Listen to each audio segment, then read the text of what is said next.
Hello friends, welcome back to my channel Gyan Sankalp. तो friends, आज मैं आपको आरपीएससी असिस्टेंट प्रोफेसर यानी राजस्थान के जो असिस्टेंट प्रोफेसर का एग्ज़ाम 2021 में हुआ था उसका पेपर पॉलिटिकल साइंस की आंसर की बताने वाली मतलब क्वेश्चन बताने वाली हूँ। और ये क्वेश्चन जो राजस्थान का क्वेश्चन होता है वो उसका स्टैंडर्ड काफ़ी अच्छा होता है। तो आगामी आप कोई भी एग्ज़ाम दे रहे हो, अगर आपका सब्जेक्ट पॉलिटिकल साइंस है या तो आप अगर हरियाणा के असिस्टेंट प्रोफेसर की भी वैकेंसी आ गई अगर वो भरना चाहते हो किसी भी स्टेट का, तो ये क्वेश्चन आपको काफ़ी हेल्प करने वाला है और काफ़ी अच्छे क्वेश्चन है, अच्छे लेवल के क्वेश्चन है। तो फ्रेंड्स, अगर आप पहली बार चैनल पे विजिट कर रहे हो तो प्लीज़ चैनल को सब्सक्राइब कर लेना और अपने फ्रेंड में शेयर करना और पसंद आए तो लाइक ज़रूर करना। तो स्टार्ट करते हैं आज। और इससे पहले मैंने अभी MPPCS के द्वारा जो असिस्टेंट प्रोफेसर का एग्ज़ाम हुआ था 4 अगस्त को, उसका भी आंसर की अपने चैनल पे डाल रखा है। अगर आपने उसे अभी नहीं देखा है तो उसे भी देख लीजिएगा। और छत्तीसगढ़ सेट भी जो हुआ था पिछले वीक, उसका भी मैंने डिस्कस किया है आंसर की, तो वो भी आप देख लेना। इसके अलावा भी आपको पॉलिटिकल साइंस की काफ़ी अच्छी क्लासेस मिल जाएंगी। मैं UGC नेट के सिलेबस के अकॉर्डिंगली थ्योरेटिकल पार्ट को भी कंप्लीट कराती हूँ, साथ में मोस्ट एक्सपेक्टेड MCQ की भी सेशन लेके आती हूँ। तो अगर पहली बार चैनल पे आए हो तो प्लीज़ प्ले लिस्ट को ज़रूर चेक करना, आपके लिए काफ़ी हेल्पफुल क्लासेस मिलने वाली। तो ठीक है फ्रेंड्स, हम स्टार्ट करते हैं। इसमें टोटल 150 क्वेश्चन है। आज मैं 50 क्वेश्चन डिस्कस करूँगी, फिर अगले दिन फिर इसके 3 पार्ट जाएंगे। तो पहला है, निम्नलिखित विचारकों में कौन स्वतंत्रता को गैर हस्तक्षेप के रूप में परिभाषित करते हुए सार्वजनिक नीति का उद्देश्य खुशी से अधिक लोगों की चिंताजनक पीड़ा को कम करना मानता है। ये कार्ल पॉपर है, जो कार्ल पॉपर मानते हैं।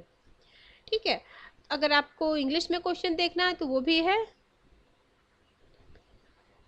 ठीक है, अगला है निम्नलिखित में से, ये ओपन सोसाइटी विथ एनिमी जो है, जो कार्ल पॉपर की बुक है उसमें उन्होंने ये बताया था। ठीक है, उनकी बुक भी काफी इंपॉर्टेंट है।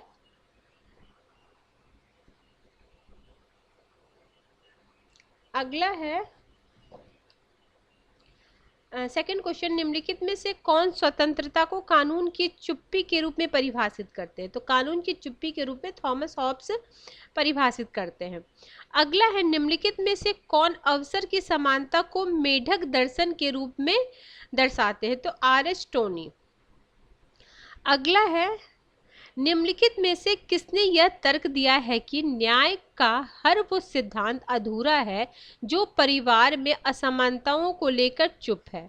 ये सुजैन मॉलर ऑकिंस ने बोला था। Option number first is the right answer. अगला क्वेश्चन है, नागरिक समाज के सहचर्यों को नागरिकता के सिद्धांत के अनुसार सुधारने की जरूरत हो सकती है।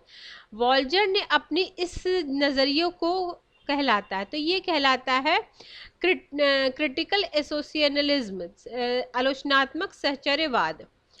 अगला है जैक्सोलियन डेमोक्रेसी, लोकतंत्र शब्दावली। ठीक है, ये पूछा जा सकता है निम्नलिखित किस देश से संबंधित है। तो ये अमेरिका से संबंधित है, USA से संबंधित है। अगला है, निम्नलिखित विचारकों में से किसने राजनीतिक निर्णय लेने के लिए लोकतांत्रिक पद्धति को संस्थागत व्यवस्था के रूप में वर्णित किया, जिसमें व्यक्ति लोगों के वोट के लिए प्रतिस्पर्धी संघर्ष के माध्यम से निर्णय लेने की शक्ति प्राप्त करते हैं। तो ये बोले तो जोसेफ शुम्पेटर। अगला क्वेश्चन नंबर 8 है, निम्नलिखित विचारकों में कौन समाजवाद बहुलवाद की सिफारिश करता है जिसने इसका अर्थ राज्य को लोकतंत्रीकरण से है। तो ये पाउल टाउन कहते हैं, पाउल टाउन्स बोलते हैं। ठीक है, अगला है क्वेश्चन नंबर 9, निम्नलिखित में से कौन यूरो साम्यवाद का लक्षण नहीं है। देखो, अब ये 3 जो ऑप्शन, ये भी ध्यान दो, ये इसका लक्षण है। तो कभी एग्जाम में पूछा जा सकता है कि यूरो साम्यवाद का लक्षण क्या है। तो क्या लक्षण है, यह एक दलीय व्यवस्था का विरोधी है, यानी बहुदलीय व्यवस्था का समर्थक होगा। यह सर्वहारा वर्ग की अधिनायकवाद का विरोधी है। ठीक है, यानी ठीक है। अगला है, यह बहुलवादी व्यवस्था की आवश्यकता पर जोर देता है। चौथा, ये श्रमिक संघों की आवश्यकताओं का विरोधी है। तो साम्यवाद है तो क्यों विरोधी होगा? तो इसको तो आप ऐसे भी 4 ऑप्शन जैसे मैं बताती हूँ एलिमिनेट करके आंसर आ सकता था, तो ये आंसर आ जाता। ये क्वेश्चन भले आपने कभी पढ़ा हो नहीं पढ़ा उससे कोई मतलब नहीं है, लेकिन आप ये सब को कर सकते हैं, इसको आंसर ला सकते थे कि यूरो साम्यवाद। साम्यवाद तो मजदूर ये उसका थोड़ी श्रमिकों का थोड़ी वो करता है। अगला है, निम्नलिखित में से किसने विमर्शी लोग, ये कहीं बहुत बार पूछा जा सकता है और ये वेरी वेरी इंपॉर्टेंट हर एग्जाम के लिए है। आप किसी भी एग्जाम की तैयारी कर रहे हो, अगर आपका सब्जेक्ट पॉलिटिकल साइंस है तो ये क्वेश्चन काफ़ी है। इसमें से जो जो क्वेश्चन है कि अदर एग्जामों में भी आज मतलब आ सकता है और आया हुआ है, वो मैं आपको पॉइंट आउट कराते जाऊंगी। विमर्शी लोकतंत्र डेलिब्रेटिव डेमोक्रेसी शब्दावली किसने गढ़ा है? ये क्वाइन वाला शब्द जो क्वेश्चन होता है वो बहुत बार आया आता है हर जगह। Joseph Vincent. अगला है, निम्नलिखित में से the revolt of the message पुस्तक किसकी है? ये है ये गैसेट की है, जो कौन है अभिजनवादी हैं, ठीक है। इनका पूरा नाम है जॉर्ज ऑर्टिगा बाई गैसेट, ठीक है। ये अभिजनवादी एलियट थ्योरी के समर्थक हैं। अगला है, निम्नलिखित में से किस विद्वान ने रॉल्स के चिंतन को ग्लेनस्टर्नवादी एवं स्पेंसरवादी माना है? तो ब्रायन बेरी ने माना है। ये भी इंपॉर्टेंट है, ये भी कहीं भी पूछा जा सकता है कि जॉन रॉल्स के चिंतन को ग्लेनस्टर्नवादी और स्पेंसरवादी किसने माना है? तो ब्रायन बेरी ने।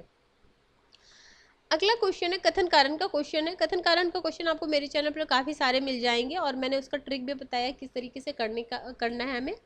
देखो, सीवी मैकफर्सन ने प्रारंभिक उदारवाद को स्वामीगत व्यक्तिवाद के रूप में चित्रित किया, क्योंकि यह व्यक्ति को अपनी क्षमताओं के मालिक के रूप में मानते हैं, उसके पास समाज के लिए कुछ भी नहीं है। तो दोनों सही है, बोथ आर करेक्ट, और सही उसकी व्याख्या है। तो option number 3 is the right answer.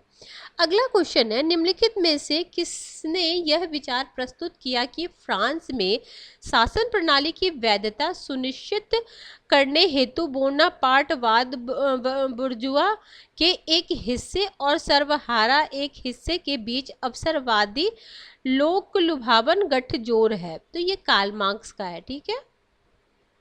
Question number 15 चीन की कम्युनिस्ट पार्टी ने अपनी कौन सी राष्ट्रीय कांग्रेस में यह घोषणा की कि चीन की आर्थिक व्यवस्था का उद्देश्य चीनी लक्षणों के साथ समाजवाद बाजार व्यवस्था स्थापित करता है? ये चलो देखो, ये सब जो क्वेश्चन होता है ना, अगर ये आपको नहीं भी आता है, कुछ क्वेश्चन एग्जाम में हर एग्जाम में होता है जो हार्ड लेवल का होता है।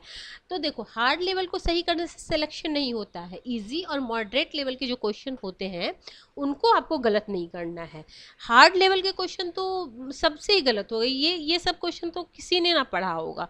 हाँ, मतलब तुक्के से मे भी सही हो जाए, बात अलग है, बट इसके लिए आप टेंशन नहीं लोगी इतना हार्ड क्वेश्चन हो, क्योंकि कुछ हार्ड क्वेश्चन को आप देखते हो जो कंपटीशन होता है उसमें 100% तो जाता नहीं है, 65 70 मैक्सिमम 75 जाता है परसेंटेज। तो फिर इसके लिए टेंशन नहीं लेना। 10-15 क्वेश्चन तो आपको एग्जाम में ऐसे आएंगे जो आपको नहीं ही करना है, ठीक है। निगेटिव मार्किंग है तो बिल्कुल नहीं करना, अगर निगेटिव मार्किंग नहीं है तो फिर कर लो। क्वेश्चन नंबर 16 है, निम्नलिखित में से किसने थॉमस एक्विनोस को स्पष्ट रूप से दोहराते हुए कहा है कि अधिकार और शक्ति भगवान से ली गई है? तो ये बोले थे लुइस ग्रेवियल डी बोनार्ड। क्या बोले थे? निम्नलिखित में किसने थॉमस एक्विनोस को स्पष्ट रूप से दोहराते हुए कहा है अधिकार और शक्ति भगवान से ली गई है? अगला क्वेश्चन है क्वेश्चन नंबर 17, निम्नलिखित विचारकों में से किसने यह चेतावनी दी है कि समाज में सभी प्राकृतिक अधिकारियों के क्षरण की कीमत सरकार का बढ़ता सैन्य वर्चस्व है? तो एडमंड बर्क ने। क्वेश्चन नंबर 18, निम्नलिखित में से संविधान के उद्देश्य कौन से हैं? तो देखो, संविधान का उद्देश्य राज्य को मजबूती प्रदान करना, बिल्कुल सही बात है। मूल्यों और लक्ष्यों को एकजुट करना, शासन की वैधता को देखो, तो कुछ क्वेश्चन जो होता है इसको पढ़ने की ही जरूरत नहीं है, तो आपको आता ही होगा अंडरस्टैंड। तो हर एग्जाम में आपको 10 से 15 क्वेश्चन इस अंडरस्टैंडिंग लेवल के हो। देखो, एग्जामिनर क्या देखना चाहता है कि वो नहीं कि आपको कितना फैक्ट है, देखो इसलिए हर क्वेश्चन पेपर में मतलब मिक्स रहता है, कुछ फैक्ट रहता रहते हैं, कुछ आपके अंडरस्टैंडिंग से रहते हैं, कुछ तो आउट ऑफ द बॉक्स ही रहते हैं कि जिसको आपको नहीं ही करना रहता है। अगला है, निम्नलिखित विचारकों में से किसने यह विचार व्यक्त किया है कि यदि राजनीतिज्ञों ने अपने निर्णय का उपयोग करने की अनुमति दी जाती तो वे उस लाभ का उपयोग अपने स्वयं के स्वार्थ को आगे बढ़ाने के लिए करेंगे। संविधान के बिना सरकार अधिकार विहीन सत्ता है। ये थॉमस पेन की है। अगला है question number 20, Albert Ben dicey, देखो ए बी डाइसी जिनको हम जानते हैं, देखो इसका पूरा भी नाम, ए बी डाइसी तो जानते हैं, विधि का शासन जो दिए थे, तो ए बी डाइसी हम जानते हैं, तो इनका पूरा नाम क्या, अल्बर्ट वैन डाइसी ने केस ब्रिटिश संविधान के निम्नलिखित विचार देखे। तो कोई भी व्यक्ति कानून से ऊपर नहीं, वो उन्होंने विधि का शासन दिया है ना, कोई भी व्यक्ति कानून से ऊपर नहीं है और यह कानून ही है जो उस व्यक्ति का नियंत्रण करता है। बिल्कुल सही बात है। संसद की संप्रभुता और सामान्य कानून की सर्वोच्च ब्रिटिश संविधान के दो आधार थे और इन सिद्धांतों पर आधारित समाज ने राजनीतिक स्वतंत्रता को संरक्षित करना और लोकतंत्र के सामंजस्यपूर्ण कामकाज को सुनिश्चित करना संभव बना दिया। तो ये दोनों बोथ आर करेक्ट, मतलब दोनों सही है। पिनॉक एवं स्मिथ के अनुसार निम्नलिखित में से कौन से संविधानवाद के अनिवार्य तत्व हैं? तो संविधानवाद के अनिवार्य तत्व कौन कौन से? संविधान अपरिहार्य संस्थाओं का अभिव्यक्त है, संविधान राजनीतिक शक्ति का प्रतिबंधक है, संविधान विकास का निर्देशक है, संविधान राजनीतिक शक्ति का, तो सारा कुछ है। ठीक, ऑप्शन नंबर डी।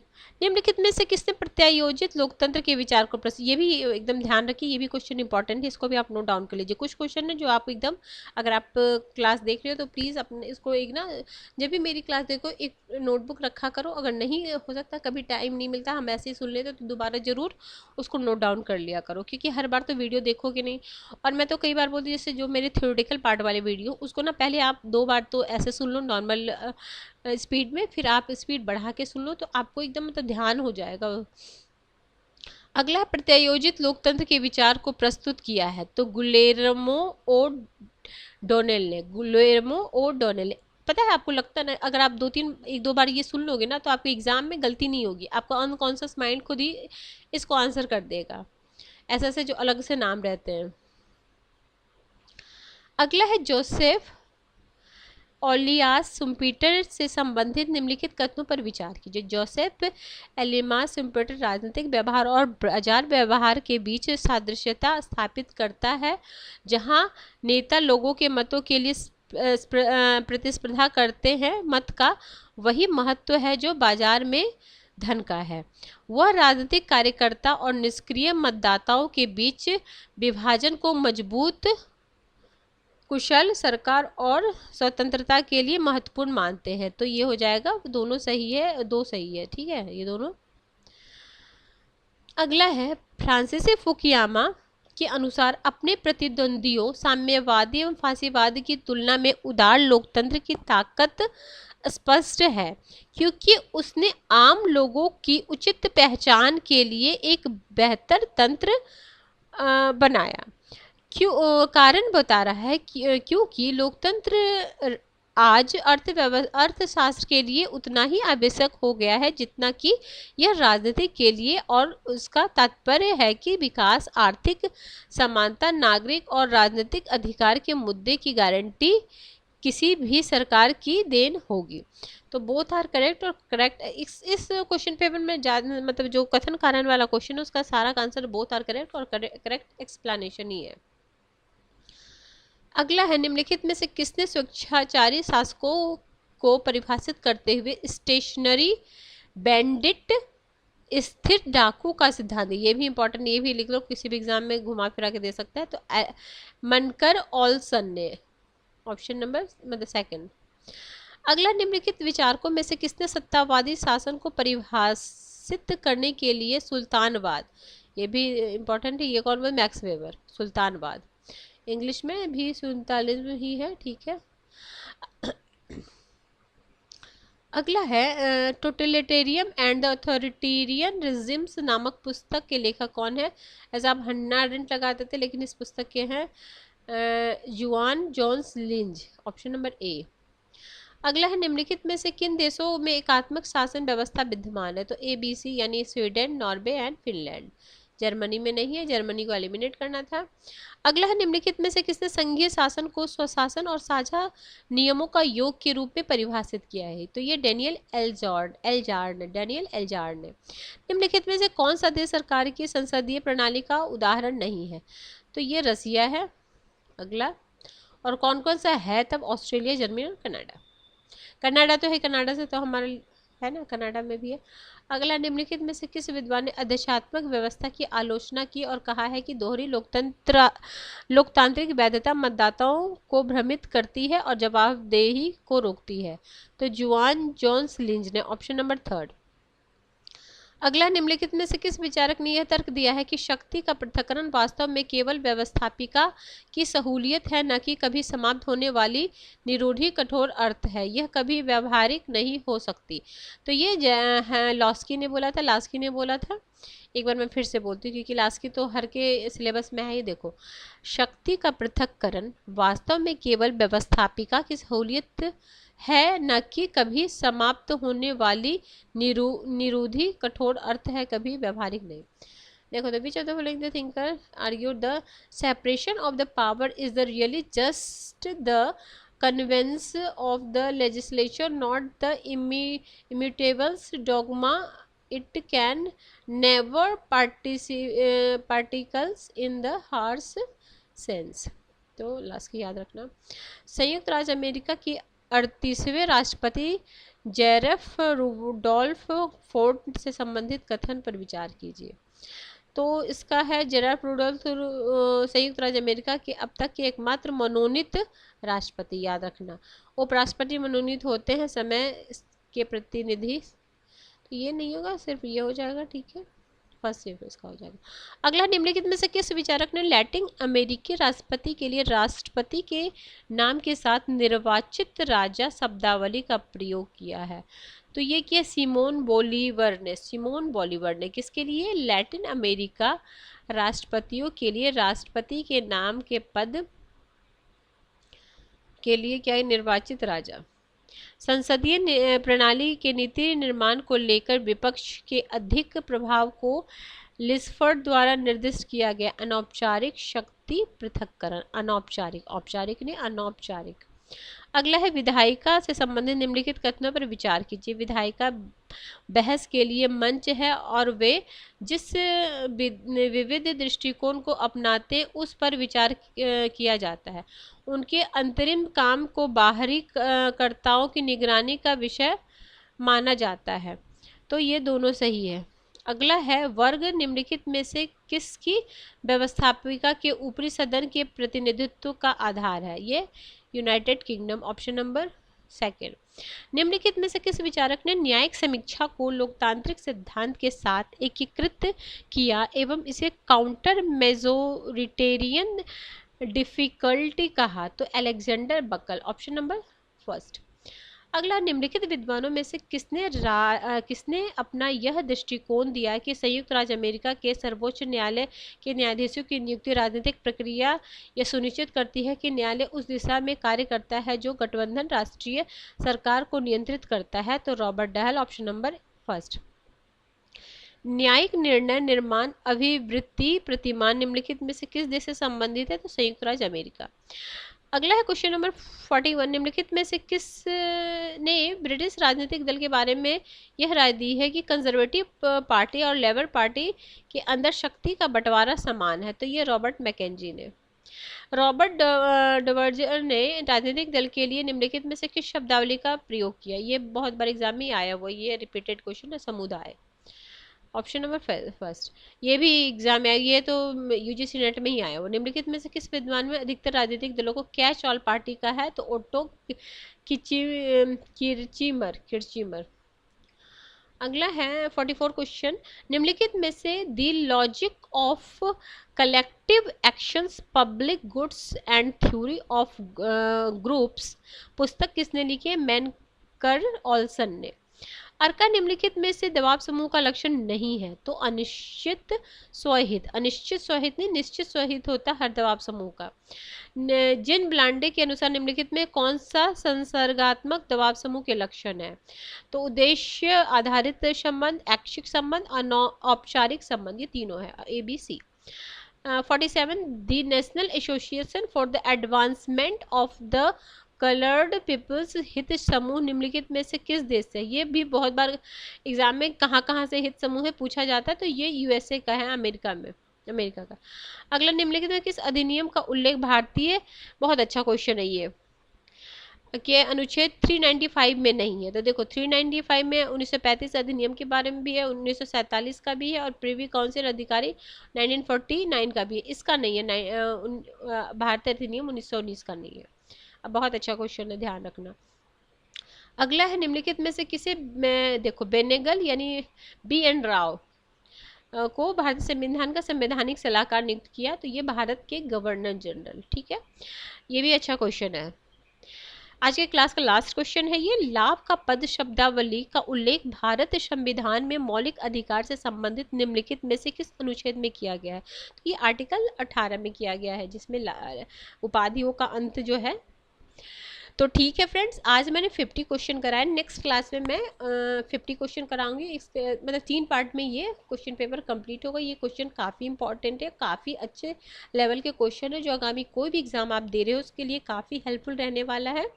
तो फ्रेंड्स, अगर आपको किसी वजह से ये चैनल हेल्प कर रहा है तो प्लीज़ चैनल को सब्सक्राइब किए बिना नहीं जाएंगे, और अपने फ्रेंड में भी शेयर करेंगे, ताकि मुझे मोटिवेशन मिले। जितने से ज़्यादा लोग जुड़ेंगे मेरे से, उतने मुझे मोटिवेशन मिलेगी। और वीडियो अगर पसंद आ रही है तो प्लीज़ लाइक ज़रूर करें। तो हम मिलते हैं नेक्स्ट वीडियो में। Till then, bye bye.